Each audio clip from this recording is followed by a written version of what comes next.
Nous en arrivons à des amendements après l'article 1er pouvant être soumis à une discussion commune. L'amendement 56, monsieur le rapporteur.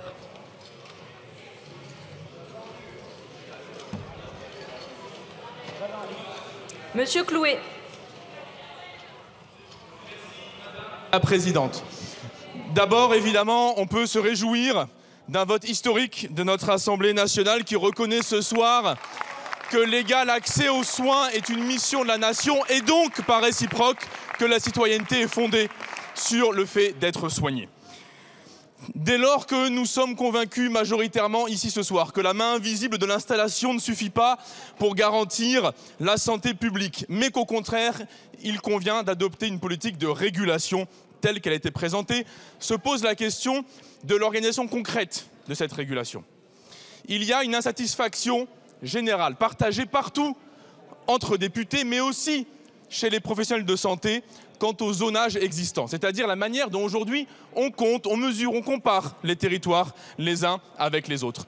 Il nous faut donc une boussole pertinente et efficace pour organiser cette installation médicale, selon les lieux évidemment qui ont le plus besoin, en identifiant des zones qui sont mieux dotées, qui sont parfois surdotées, et les zones qui sont sous-dotées. Cet outil, on le propose ici. Un indicateur territorial de l'offre de soins. Chaque mot compte dans le terme. C'est un indicateur qui, dans chaque bassin de vie, servira à comparer le temps médical disponible. On n'est pas là pour juste rapporter le nombre de médecins aux gens. Le sujet, c'est le temps médical accessible pour la population, et ce, en prenant compte à la fois des pathologies, des conditions de santé de la population, mais aussi des caractéristiques socio-économiques, etc., etc. Bref, c'est faire ce qui a échoué dans l'APL, l'accessibilité potentielle localisée, qui ne tient pas compte de beaucoup de phénomènes sociaux et d'inégalités qui structurent nos territoires. Donc, on propose cette boussole. Et grâce à cela, vous aurez une base pour pour monter d'autres politiques sur plein d'autres sujets, parce qu'on saura finement, commune par commune, où sont les besoins. Merci, monsieur le député. Alors là, on a une discussion commune avec 5 amendements. Si on veut voter avant minuit, il faut que les orateurs défendent les amendements de manière assez rapide. Ça n'est évidemment pas une obligation, mais je vous indique que moi, je serai tenue de lever la séance à minuit et que le texte ne reprend que le 5 mai. Voilà l'information. Le 68, monsieur Brun.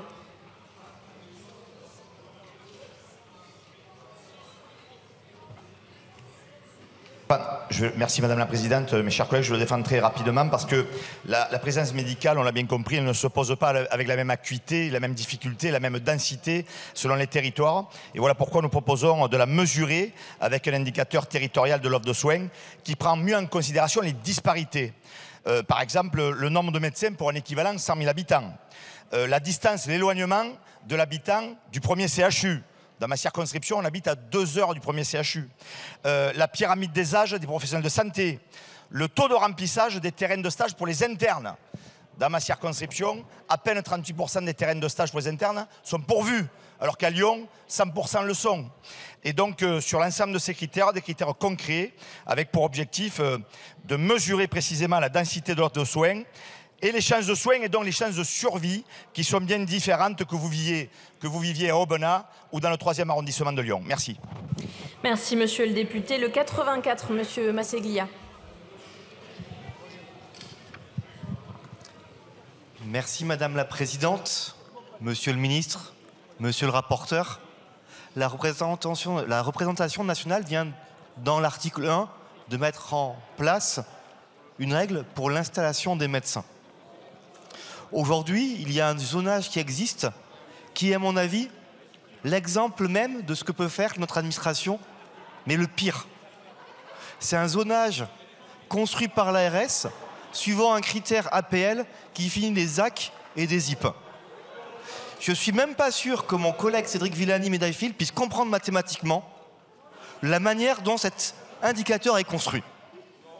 Si nous voulons, à un moment donné, mettre en place une régulation, il me semble important qu'il y ait des critères qui soient construits, acceptés par les élus de nos territoires, par les médecins de nos territoires, et qu'on remplace cet indicateur qui est imbuvable, incompréhensible, par un indicateur construit avec l'ensemble des acteurs de soins sur nos territoires ainsi que les élus.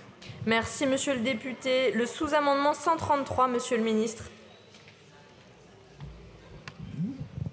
Alors, Madame la Présidente, Monsieur le rapporteur, je suis plutôt favorable effectivement à valider cet indicateur. Le sous-amendement que je vous propose, qui n'en est pas une condition, c'est justement pour permettre une meilleure application de cet indicateur, pour justement qu'il ne soit pas contestable, pour pouvoir affiner les choses. Donc c'est plutôt un avis favorable. Merci. Et enfin le 17, monsieur Brun. Il est défendu. Monsieur le rapporteur, votre avis, s'il vous plaît? Alors, évidemment, favorable à l'amendement défendu par Adrien Clouet au nom du groupe transpartisan. Défavorable au sous-amendement, monsieur le ministre, parce que vous restreignez de façon beaucoup trop étroite le champ de cet indicateur. C'est une perte de la dimension territoriale. C'est une perte de précision aussi, et je crois qu'on a besoin de précision. Donc, défavorable, après être favorable à l'amendement. Je vous remercie. Merci. Monsieur le ministre, vous m'avez dit favorable, sous condition de votre sous-amendement ou quoi qu'il en soit? Quoi qu'il en soit. J'ai des inscrits. Monsieur Bazin.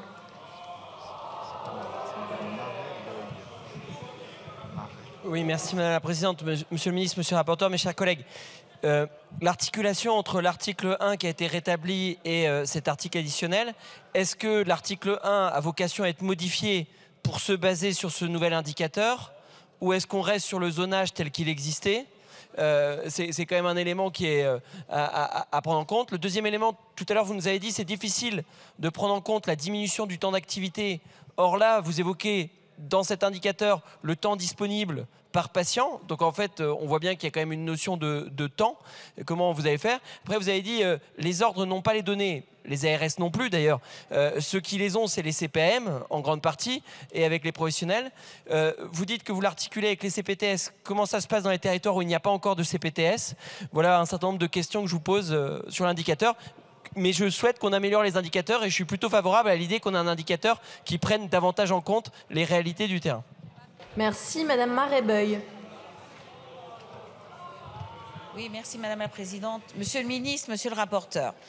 Donc nous avons remis en place l'article 1, mais je me pose encore beaucoup de questions et je rejoindrai un peu les propos de Madame Ries. Je vais prendre mon exemple, voyez-vous, et quand on fait des années d'études assez importantes, il s'avère que beaucoup de couples de médecins arrivent au moment de l'installation avec des enfants, voyez-vous, et ce fut mon cas. Nous étions 2 médecins généralistes avec des enfants. Que faisons-nous aujourd'hui? L'un s'installe, l'autre pas, ou on l'envoie à l'autre bout, et puis, ou alors, le deuxième ne fait pas son travail et devient salarié. Moi, je pose la question aujourd'hui, voyez-vous, et les couples de médecins, il y en a beaucoup. Monsieur Vigier. Très rapidement, Madame la Présidente.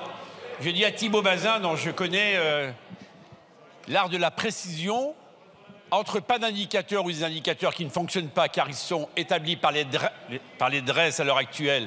Bercy, qui établit les indicateurs de la santé. Ça montre déjà le niveau de connaissance des choses. Eh bien, et ce que nous proposons, et Monsieur le ministre, dans le mois de concertation, dans cette navette qui va s'installer, on trouvera un point d'accord pour mettre les bons éléments dans l'indicateur. Merci beaucoup. On va donc passer au vote. C'est à main levée. On commence par le sous-amendement du gouvernement qui a eu un avis défavorable de monsieur le rapporteur et favorable du ministre. Qui est pour? Qui est contre? Il est rejeté. Et ensuite, les amendements identiques au 56 avec un double avis favorable du rapporteur et du gouvernement. Qui est pour? Qui est contre? Ils sont adoptés.